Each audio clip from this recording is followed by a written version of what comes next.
Hi, everyone. Welcome back to the Triumph Strength and Performance podcast. On today's episode, Devin, Chris, and Andy get together for a Q&A talking about various coaching topics, including different peaking and tapering techniques, important steps and qualities in becoming a coach, and what they think an ideal client looks like. If you like this, subscribe to us on YouTube, follow us on Spotify, and check out our content on Instagram at Triumph S&P. Thank you for listening and enjoy. Who's coming down for CNATs? I'd love to catch a workout with y'all at DNA. I don't know what DNA is. I assume it's a gym in the area. I don't know what DNA is either. It's the closest gym. I think there's that one. It's like 30 minutes away from the city. And I think Trueborn is another one that's. I've heard good things about Trueborn. Yeah. I haven't heard of either of them. We'll all be at CNATs. So yeah. But I don't know what DNA. We can go to DNA. How does being understimulated impact primary bench? I feel like being understimulated is going to impact all three. Yeah. But if we're going for primary bench, again, all three, you want to feel the best on your primary. You don't want to feel. I like to think of it as like a little slidey scale where we're trying to kind of find like a middle ground. And if you're too far off to one side, you're too understimulated. You're too far off to the other side, or too overstimulated or beat up, most likely doing too much. So if you're being understimulated on primary bench, you're going to be kind of draggy. Technique might feel clunky. Everything feels heavy, despite not being overly fatigued. And in that case, you typically want to increase X, Y, and Z depending on the lifter. Try to get that slider to slide more towards that middle. But it's a lot of just, in my opinion, just feeling flat. Maybe that bar just kind of, moves different, technique feels off, things like that. Yeah, I mean, understimulated, I feel is pretty broad, just because stimulus can mean a lot of things. Could be, not enough volume leading into the session, could be not enough intensity, which are going to kind of lead to different feelings. But bar feeling heavy in your hands, movement wise, just feeling off, and not feeling, I guess, confident going into the session would be impacts of being understimulated. I feel like the just like coming in too fresh too is a big one, and all of that stuff kind of comes along with that. Do you guys find people coming in understimulated more often than like fatigued in a sense? I feel like when I'm like, especially starting with people, I think I end up having to give people more like prior to their primary sessions than take away a lot of the time. But obviously it depends. I would say yes, but that's also, I think, intentional, because that's the direction that I would rather work from. You know what I mean? Like, if I'm starting with someone new, I would rather err on the side of maybe giving a little bit less and working in the direction of giving more, because I think it's an easier kind of route to go. It's easier to add a little bit more things as it's needed than to kind of like pull back and wonder, what is too much. So yeah, I think that's probably a more common thing, is being understimulated for the people that I coach and the changes that I'd make, but I think it's also probably intentional. I think, it's very contingent upon who the person is, but something kind of related to that is like, I feel like a lot of people mistake feeling fatigued by being understimulated. Like people say, especially on bench, like the bar feels heavy and people automatically assume it's like they're too beat up. You know what I mean? Oh yeah. Like, and then almost every time someone says, "Oh, I felt really fatigued on bench. Like everything moved really slow, everything felt heavy. I was so fatigued." I always ask, I'm like, "Are you sure?" Because like you're gonna know if you're fatigued on bench. Like you will know. Like probably mid-session, you're gonna be like, "Holy shit, I'm beat up," kind of thing. But yeah, I don't know. I feel like a lot of people make the mistake of just assuming you're beat up if things feel heavy. I think asking the right questions too, and like wording things very specifically is big. Like if you just ask someone like, "How do you feel?" and they're like, "Oh, I just felt like, shit, I just felt tired." You don't really get any useful direction in that sense. But then when you go a little bit further and you're like, "How did the bar feel in your hands?" Like, did you feel like you had, pop off the chest? Were you sore coming in? And those more specific questions, I feel like tend to give you the answer without just straight up asking, "Were you under recovered or like over recovered?" Yeah. Usually when I'm asking questions about fatigue, I want to frame it in a way like, how are you feeling outside of the gym? Like, how are you feeling in general? Are you feeling more lethargic? Are you feeling more like just like sore systemically? And then when I'm asking questions about a given lift, it's like it's more the specifics of how did the weight feel in your hands? How did the technique feel? Did it feel practiced or unpracticed? Because I think the same thing that Devin said, people will kind of attribute feeling weak to being fatigued when it can be the opposite. Yeah. And then that can just lead to just not knowing where someone's at. Yeah, for sure. Next question. Yeah, this is kind of a similar one. How to determine if volume or intensity needs to change within a program. I That think, kind of lead from the same thing. yeah, if Yeah. we were to use that example, like I would say more often than not, if someone feels understimulated, for lack of a better term, in what I found is they most likely are going to need like a more intense session that precedes the day that they feel like that. Um, Something like that's an example for needing more intensity, in my opinion.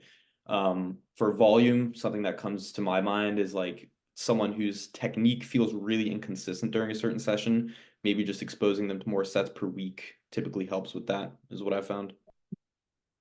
Yeah, I would agree. Like kind of two rules of thumbs would be like technique feeling off, maybe need more volume, or like I guess maybe a closer exposure time before the session, and then Yep. weight feeling really heavy or just feeling weak. I mean, maybe more intensity. I feel like sometimes too, especially dependent on the lift, it can be like very sensitive.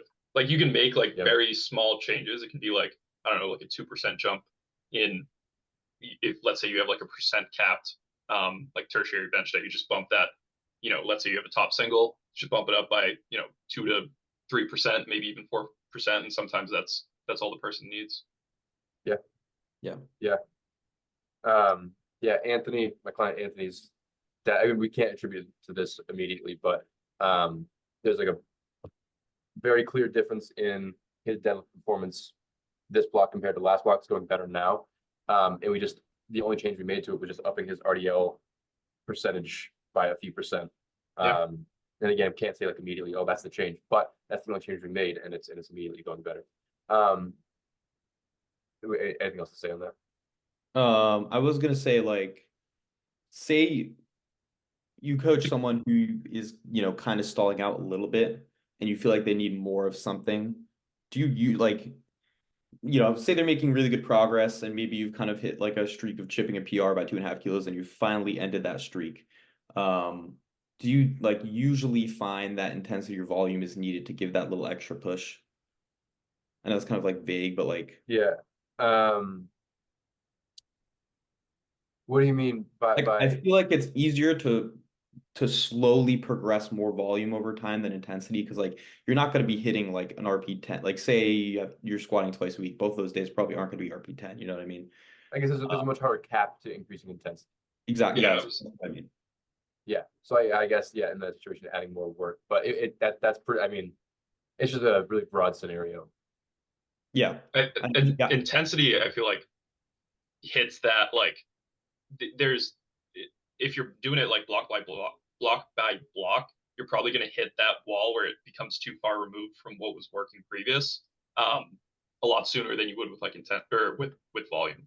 Yeah, I agree. I've like usually when someone needs a little bit more of a push, obviously it's a very scenario contingent question, but like I found more often than not, I just like add one set to a certain day and then it just Yeah. gives everything a little bit more squeeze Mm.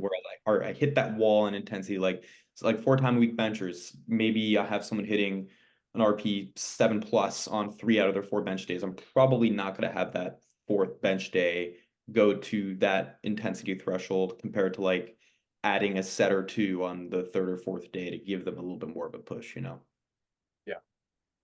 But I mean, obviously there's a cap to both. It's not like you can just add to infinity. Yeah, Um, 100%. yeah. So maybe you just need to restructure things. Yeah. But that's Do you guys ever kind of basing that off of or going off of what Devin mentioned with the like I'm sure we all kind of like do this where it's like when you hit that spree of like really good training and you're just kind of like progressing things by like the 2.5 kilo PRs at the end of each block on bench, for example.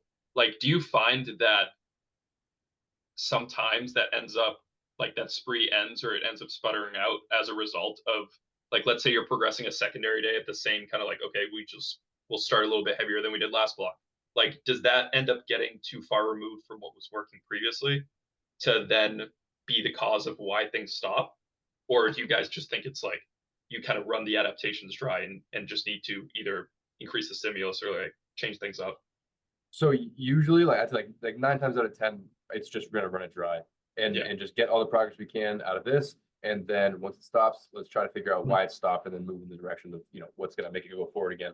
If someone's like kind of a beginner or not even a beginner, but just like hasn't been training for that long, then I'm more comfortable making changes as we go, just because you can probably progress on multiple things. So we don't need to like be married to that one idea. But Yeah. like if someone has been training a while and it's not just like always consistent, easy progress, and we have something that's like getting us, +2.5 every single block, then I'm gonna be completely hands off and not touch it for the most part until it stops. Yeah. Agreed. General programming differences for males versus females. Chris, you have a video on this, don't you?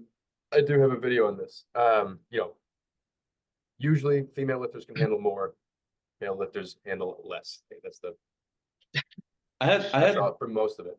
Yeah. I had someone reach out in my DM asking for help on this recently, where he had like a really high arch female bencher who's just kind of struggling to progress on bench, and she was doing a lot of work. I think it was like off the top of my head, like already at 4 or 5 time a week frequency with, at least 3 sets per session. And he was like, how do you like, would you recommend to give them like a little bit more of a boost? But something I've found, like this is the answer I gave him, but something I've found with a lot of females is they can just start at high RPEs too. Like that kind of goes along the lines of just doing more. But like I think I coached 12 girls, and I have 3 or 4 girls off the top of my head who just have perpetual RPE 8+s on bench like twice a week to start the block. Like 4 to 5 week blocks, they're starting at RP 8+ on bench twice a week. And it works fantastic. I have someone starting at like RP 7 on squat in a 4 week block, 7.5 on squat. Just progresses that to an RP 9 to 10 every block, and she recovered just like crazy. Yeah, and then when you look at the other end of the spectrum, it's like if I were to give like I don't know, one of my heavier weight dudes an RPE 7 squat on week 1, like that would just completely ruin the entire block. Like there are people that like cannot start at even an RPE 5. Like the case that I used in the video that I have on YouTube, Alan, like his week 1 deadlift, it's not even an RPE. Like his most successful block in this prep that we're in right now, he ended on a 290 or 640 deadlift. And he opened that block with 501. That was not an RPE, right? It was just like prescribed load, probably like RPE literally 0. And then like you said, you'll have female lifters in like a lighter weight class opening at like 90+% of the run rep max. That was a game changer for my client Mav, getting her deadlift to start moving again. Like a big thing was just us starting the blocks on both like what we were giving her on our secondary plus her primary, just like too light. I was kind of treating it as like almost like a just standard progression. And then when I opted towards just like leaning into the intensity a little bit more earlier on in the block, it just blew up. And she should be in line to hit an all-time PR, like a big all-time PR at CNETs in 2 weeks. Yeah. Oh yeah. I have a girl who in her like weekly check-in forums, she was constantly rating fatigue 1 and like never reporting fatigue and just not getting beat up on anything.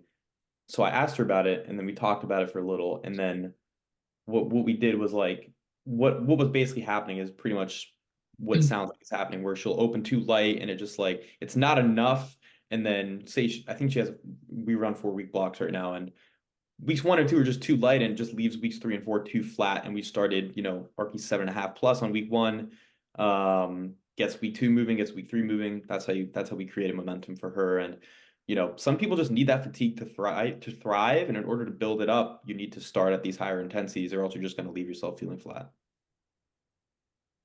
I have a lighter weight. She's a 52 kilo female lifter, and I made the mistake of when I was first starting with her, I leaned into that typical stereotype like way too much.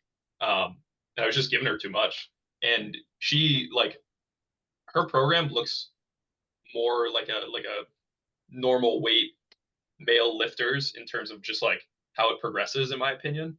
And she doesn't like the bench. She's a pretty high arch bencher, so the bench is definitely similar to that like archetype where it's like starting at higher RPEs, more frequent, progressing, um, smaller jumps over the course of the block. But like we take big jumps on her squat and deadlift throughout the block, and it's been working. Um, and even at the meet that she did in December, the Coliseum meet, like we had to take huge jumps on our squat just because of the knee sleeve debacle. Oh yeah. But it ended up working out, and like now in training, she's a lot more confident taking those jumps. And I like this week, for example, I think she took 215 for a squat single last week, and we're jumping up to like 230 to 235 this next upcoming week, which is like a pretty That's huge pretty jump good for someone for that. her Yeah, big size. percent jump. Yeah. Just shows that like, there's these rules or whatever you want to call them that can apply to most people, but it's, there's always going to be Not people everyone. that kind of, yeah, it's not everyone. Um, do you prefer training into a meet or hitting heavy lifts a week out, taper, etc.? How do you peak? How do you write a peak? A big one for me is just determining predictability. Yeah. And kind of to go along those lines is if I have someone having with like multiple primary days on a Saturday, for example, or like multiple primary days on whatever day of the week they're competing on, if we can conveniently line that day up with meet day, and take their heaviest lifts of prep like a block out, that's something I like to do. But if they have, for example, their primary days just spread out throughout the week, and their microcycle doesn't really line up on this one session that's predictable, it's more of these 2 or 3 sessions that are predictable and that we need to make strong throughout the week. I've found it can be a big hassle to get all 3 of those exposure timings to line up with meet day, when they're not already, and it just doesn't really make things as predictable. But yeah, I mean, it depends on the programming for me, like where the primary days are. It depends on how predictable their programming is, and it also depends on kind of what we were just talking about, like gender and weight class is another big one. Like my heavy hitter dudes, my heavier guys, I'm probably gonna have them take their heaviest lifts early to midweek or whenever like their last heavy week of training is before meet day. And say I have like a lighter weight female, I'm probably gonna bias more towards lighting up meet day with when they're taking that final heavy exposure on each lift as closely as possible. Yeah, I definitely agree with the heavier dudes not doing the heaviest lift a week out. To go back to my client Alan, he's at 110. His heaviest lifts. So all right, let's go with like a middleweight dude first. Actually, I have Brendan doing CNAT, he's a 75, and we did that kind of peak where his heaviest lifts were the block prior, and then we're just running. He runs 4-week blocks. We're just running a 4-week block into meet day, and kind of peaking just onto his Friday session. That's when he's competing. And then for Alan, we're kind of taking that similar approach, but more of like his macro cycle, if that makes any sense. So like we can only cycle into that top end load so much before he hits a wall and burns out. So his heaviest lifts were like 3 blocks prior to stepping on the platform in May when he's competing. And then we're gonna like we are taking that like big step back, kind of inching forward on those top sets on each week 4 primary, and then pushing into the meet day like that, rather than having like one block. It's like one macro, if that makes any sense. So So that's you kind of the basically opposite. That's kind of the opposite. Because I like for my heavy dudes, like I've done that before with someone and it worked really well where you just like you try to distance out meet day with the heavy dude, heavier weight class guys, heavy lifts. What I've found is just doing a really hefty taper week for them is something that I've been doing. Like I wouldn't do a really hefty taper week for one of my lighter females. I would keep a lot of the stimulus in the week of their meet. But one of my clients, Eric, we 1 week he's got like his primary delts on Tuesday, primary squat on Friday. And both of those, we're gonna take his heaviest lifts the week prior to meet day, but the week of his meet is just stupid light and just Yeah. getting rid of pretty much all his accessories, stripping back down volume, stripping intensity to like below week 1 intensity, just like really trying to get him recovered, and it works really, really well. The thing that's how I peaked Alan into his last meet in September, and Yep. he's just too sensitive to pulling out intensity. Where if we pull out too much, then he just comes in completely flat, and it's like we have a good system going with how we progress throughout his 4 week blocks, and it's like whenever we stray from that, it just comes in incredibly weak. So Yeah. I don't want to play with I can't really like pull out intensity that much for his taper week. It needs to be more of that kind of like train into the meet kind of thing, and just kind of pulling back on things surrounding the intensity. I feel like a part that isn't talked about as much for this is training age too. Because like me personally, I found that people who have a like lower training age, like they haven't been training for as long, tend to do better with the like kind of build up that fatigue and then the whole like super compensation type taper versus like training into a meet. And I don't know if it's because they're like the actual system that they have for training is just like more sensitive, so they get a more predictable kind of boost out of it versus like people who are more trained. It's less like variable, so it's kind of like you are better off kind of doing something a little bit more predictable than trying to like almost like account for the super compensation versus like I said, those lesser trained individuals, it's kind of like because they aren't as trained, you can almost like bank on that happening a lot more.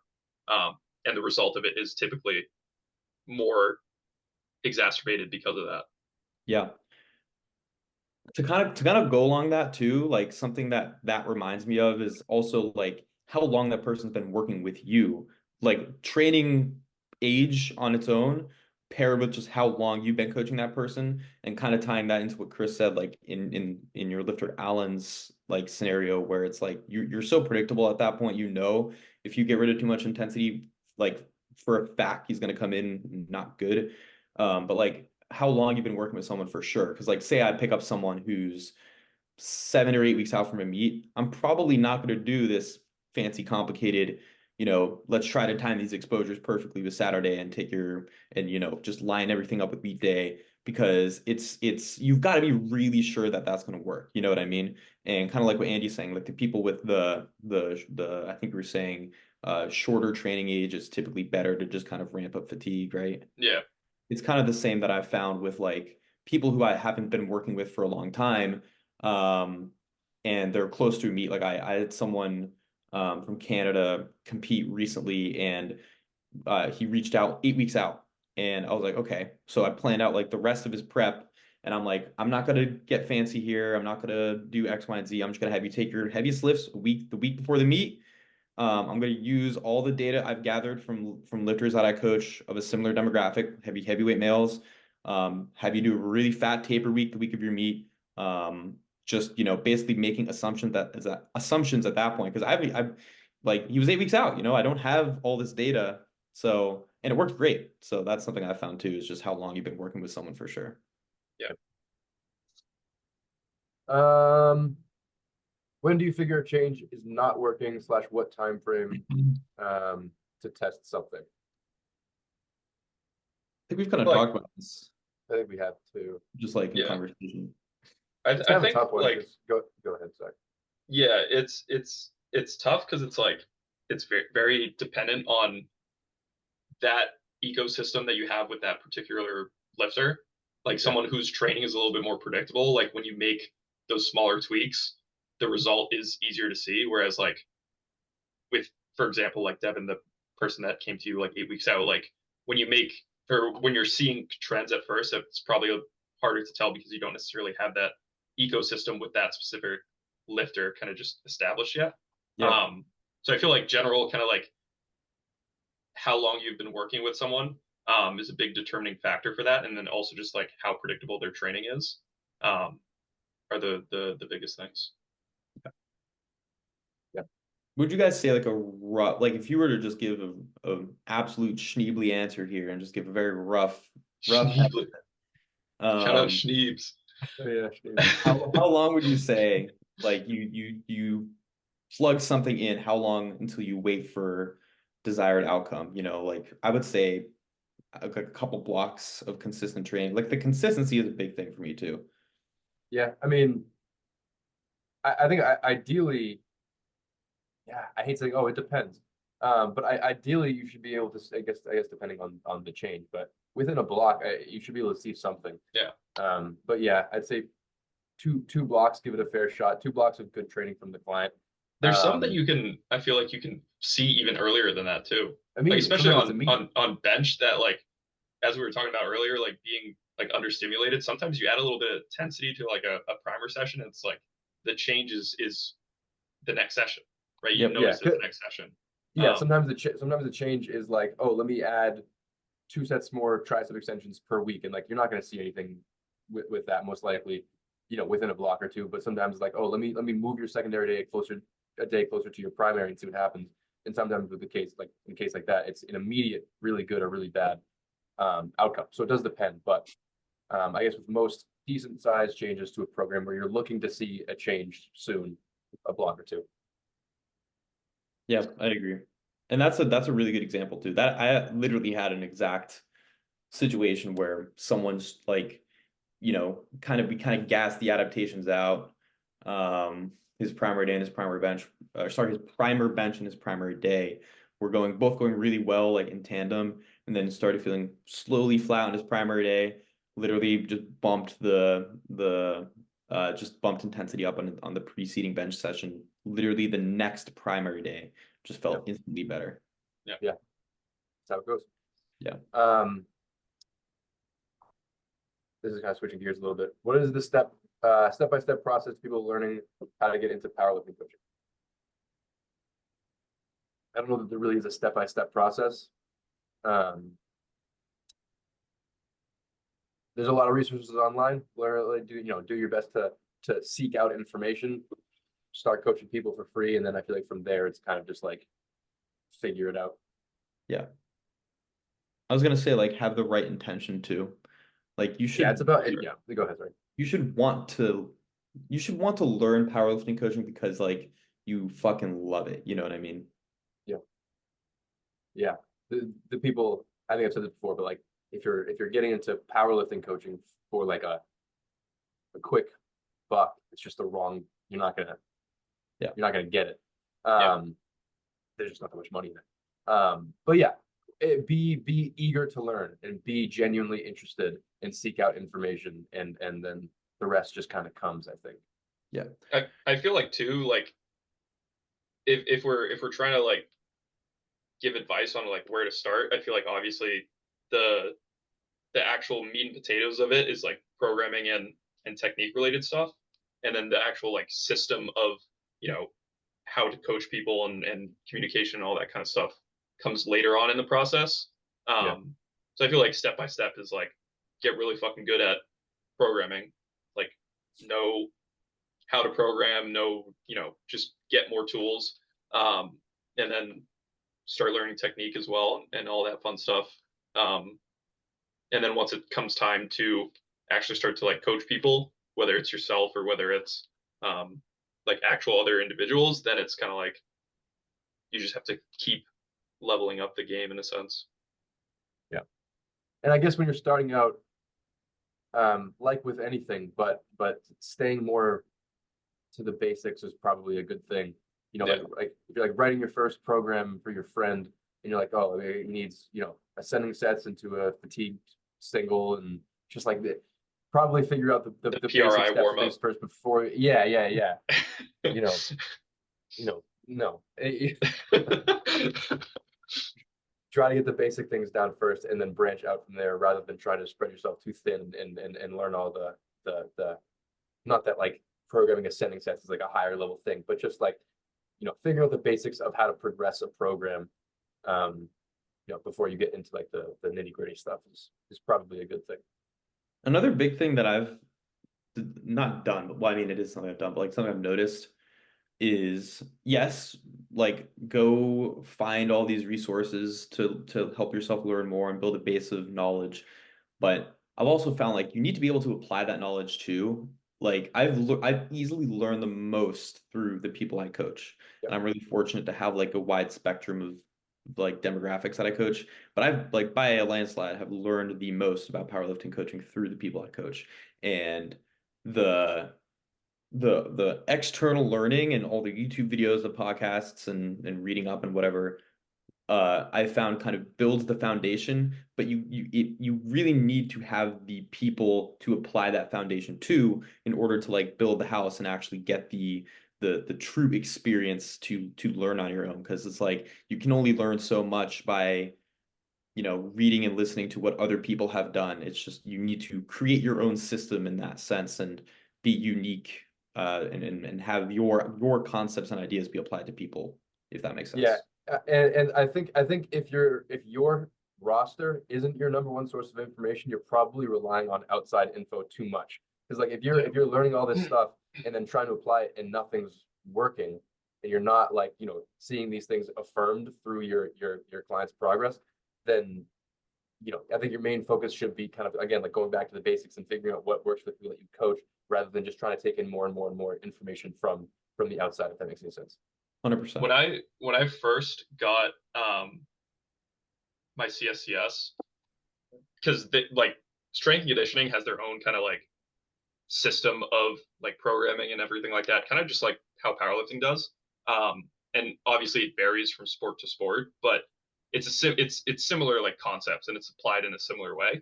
When I took the exam for that, and like the textbook has all these like examples of how to program and stuff like that, and the like learned what I learned from that, and then went to do my internship at Champion, and they had us like writing programs there as well.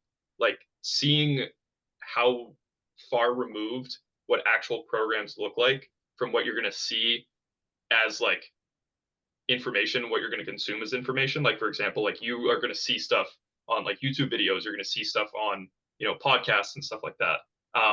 But what actually ends up like working for someone on paper right in front of you is a lot of times going to be look very different than what you read or saw in that info post or that that YouTube video.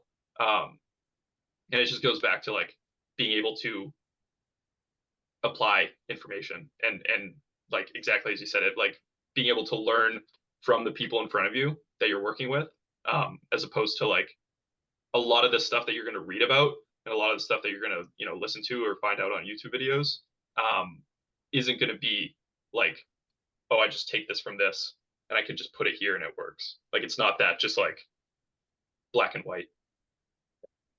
It's also Yeah, just how old and new the information is too. It's like if you're gonna learn shit from 5, 7 years ago, Yeah. it's probably not gonna be as dated as it is. Well, it's gonna be more dated, Like Yeah. you need to be learning and keeping up with the system, and not only that, but like consuming trustworthy and reliable sources of information, Like Yeah.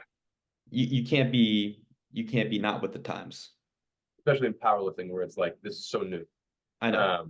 Yeah, and obviously way more people are getting into coaching and programming, and things are I think progressing pretty quickly in terms of like knowledge in this sport.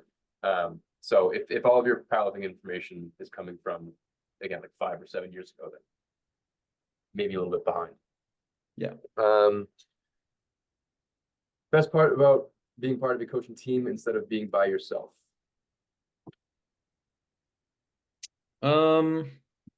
I think there's two things that come to mind right away. And the first is just the fact that we can bounce a lot of ideas off of one another, whether that be business related, programming related, just sharing case studies. Like I think pretty much every single day we talk about our clients, whether it be good or bad, but it's like, oh, sharing this PR, this is what we did to help them get there.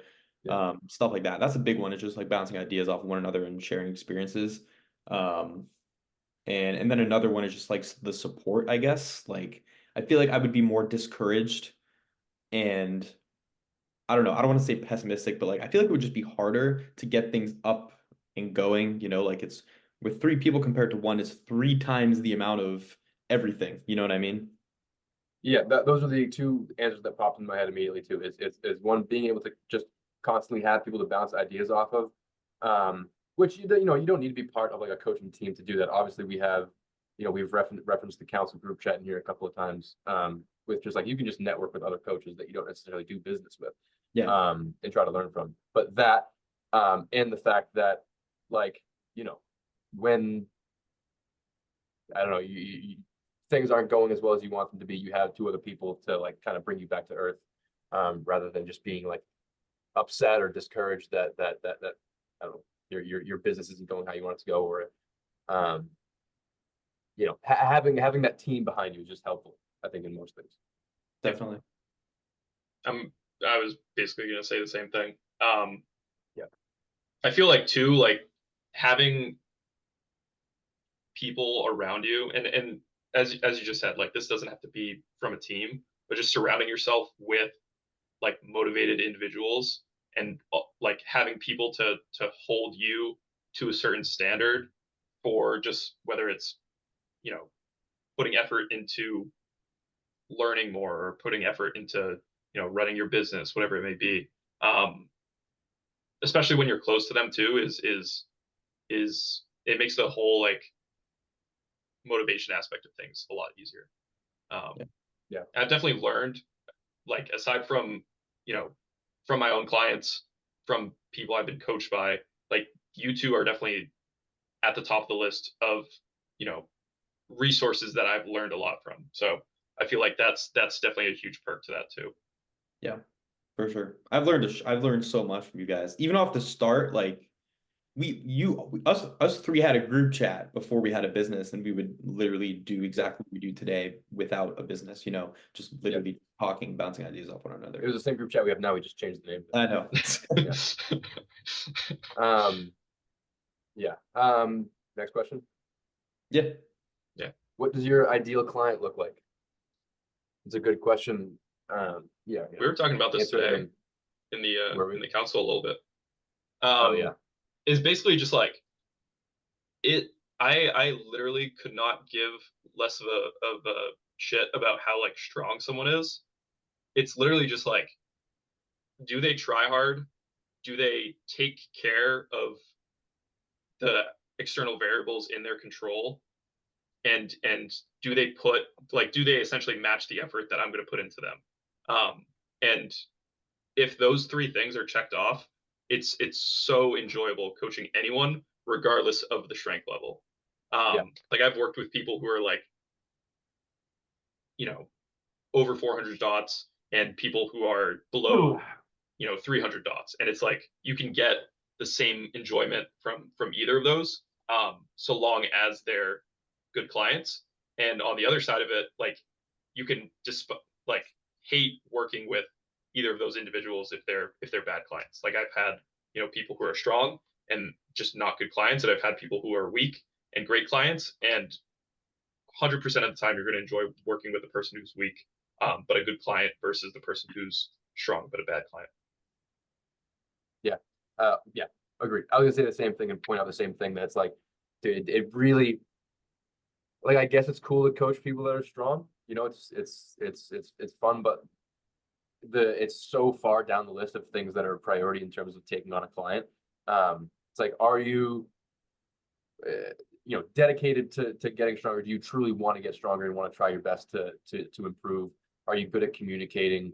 You know, are you gonna fill in your sheet? Just the little things like that. Like, are you just like you competent and devoted and like want to get better? That's like the main thing, obviously, you're looking for in a client, rather than like, oh, do you have a 500 dots?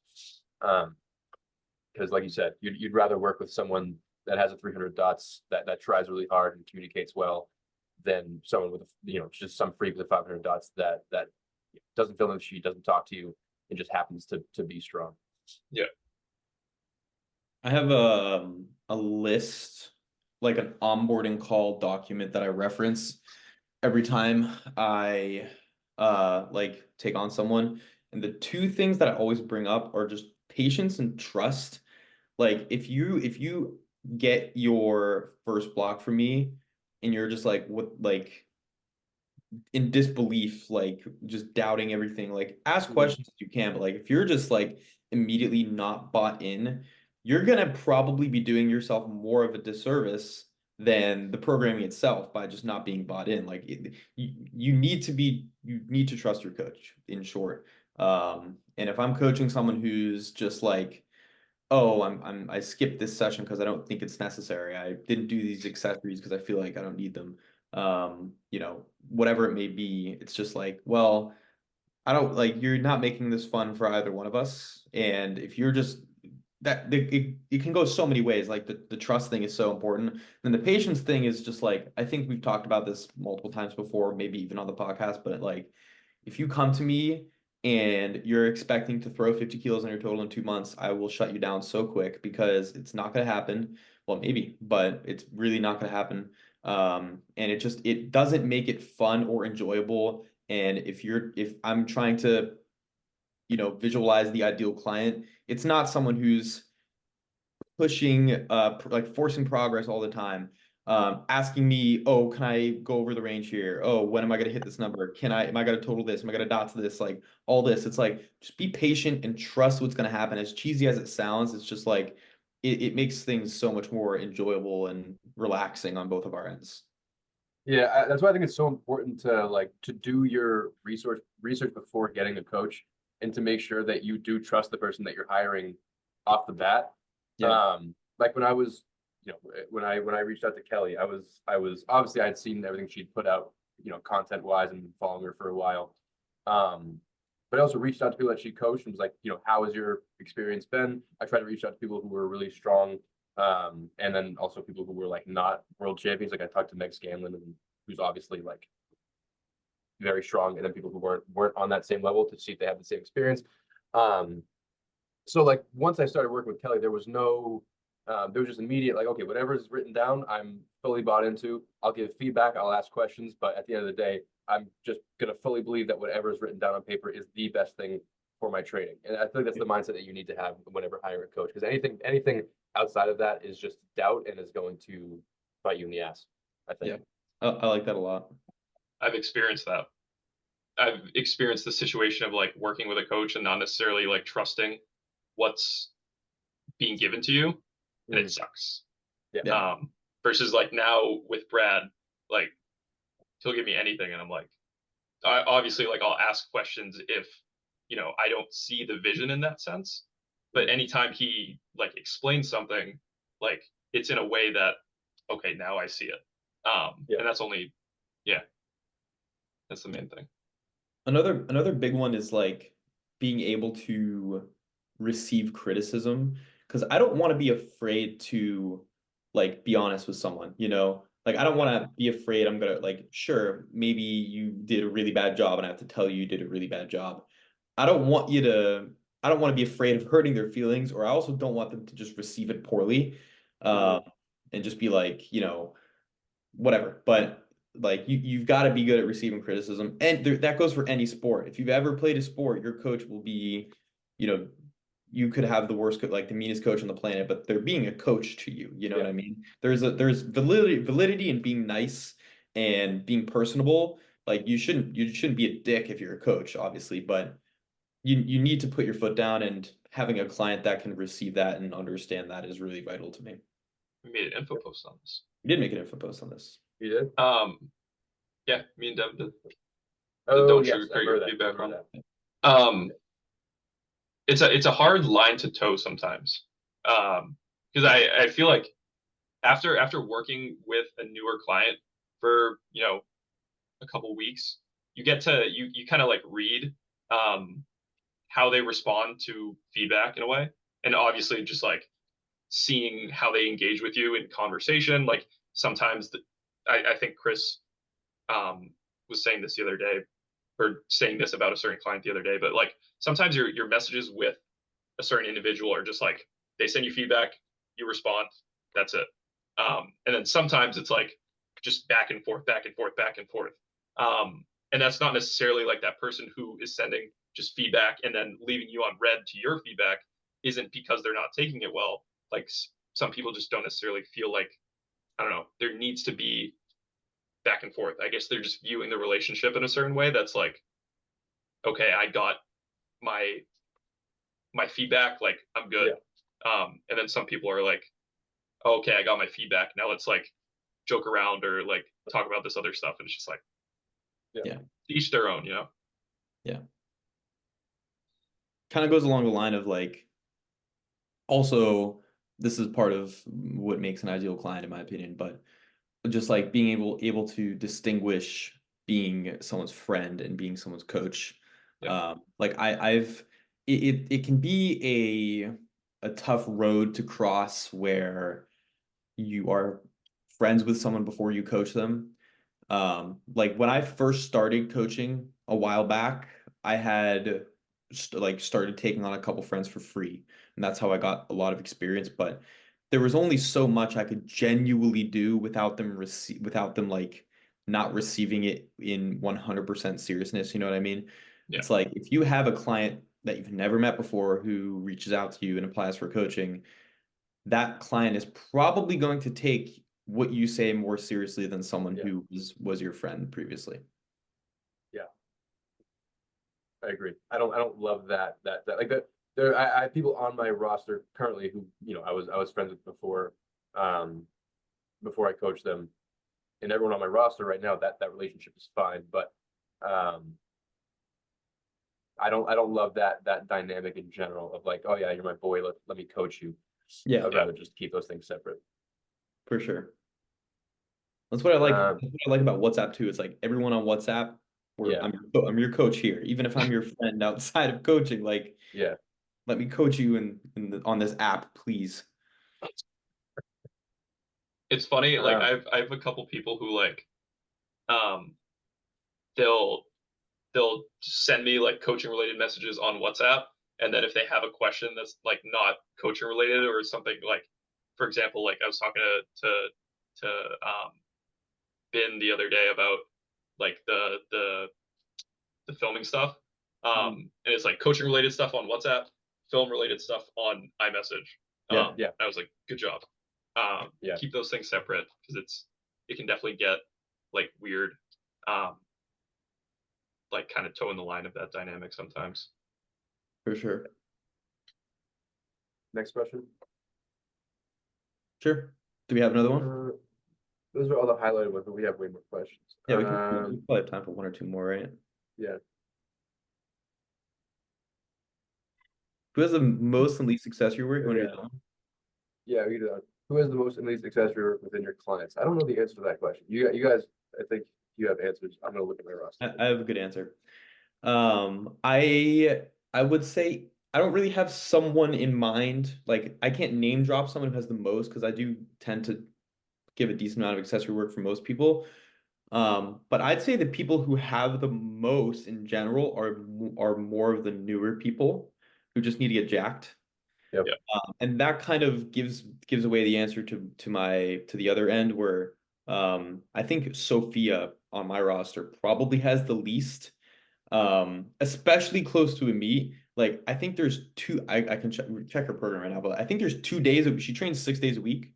There's 2 days a week she has no accessories at all. And the other 4 days, I think within two of them, she only has two accessories. But like, we're really not pushing accessories hard for her. She's already very jacked. There's only so far, so there's only so much we can gain from doing, a shit ton of accessories with her. She kind of begs me for them sometimes. So like, post meet, we'll do a few blocks where we reintroduce the gym bro stuff, but it tends to just cause things to get a little more beat than necessary, especially on bench. And we just see like the hyper specificity for her. I think Marcellus has said something pretty similar with Ashton, but yeah, I was gonna bring up the same thing. It's like how much more muscle can we put on you? Exactly. It's like there's a point of diminishing returns, and for her specifically, definitely has the least on my roster. The people who have the most are either the people who really want to bro it out, or I feel like can just gain muscle in general.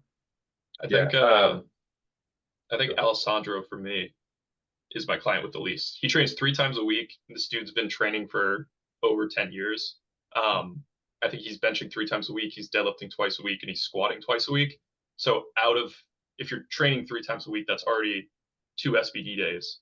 So it's kind of like a time commitment thing where it's like I can't give him a ton of accessories because it would take too long. But he's already got like a ton of muscle mass, so it's not like it's a similar situation where it's kind of like you've been training for a very long time. You've probably like nearly kind of maxed out the amount of that you're gonna the amount of benefit that you would get out of hypertrophy. Obviously keeping some in there for health sake, just for kind of like movement, exposing you to different movement patterns and stuff like that is good. But for the most part, he's definitely got the least out of my entire roster. Yeah, I would agree. Broadly speaking, like training age plays a role, but also kind of how you lift and I don't know, someone with maybe a longer range bench and with a closer grip, low arch, with like a lower frequency. Maybe they would need a lot more pressing in their in their week of training than someone who's like high arch, wide grip, benching 5 times per week, doesn't have a lot of room for other accessory work. So that I think that also plays a role. But yeah, I'd say the biggest thing is probably training age. For sure. One more. Sure. We want to do the one at the top or no? Yeah, we could. That just opens up a lot of benching flared versus tucked. I'd say, broadly speaking, a wider grip. Yeah, like that, Andy. Wider grip, you're going to be more flared. Closer grip, you're going to be more tucked. It's just about kind of staying under the bar. I'd say a problem that people have more often is being too tucked in their bench press and kind of keeping that like elbows close to your ribs. Trying to be more pressy with their bench, but it does depend on the way that you actually bench. But yeah, I think most people are probably too flared and keep their elbows too forward in front of the bar. I think too, like there's a lot of like tainted old cueing in a sense of like people have this idea that they need to bend the bar, activate the lats, like elbows super close to the body, like they too, like when you end up having like a wider grip and you tuck super hard, it you get so many problems. Like you end up like having this really weird touch point on the chest. The bar moves a crap ton front to back too. I feel like, as you said, it's really just dependent on kind of like what do you need to do individually to kind of stay stacked underneath the bar based off of your grip width. And I feel like me personally, at least, I don't end up like cueing people to tuck their elbows more very often.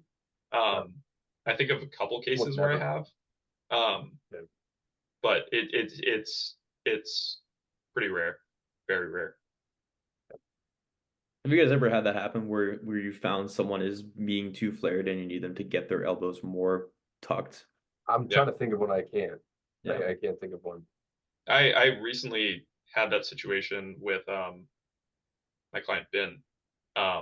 He's a very like low arch, wide grip bencher with longer arms, so he's just got like a mile of ROM.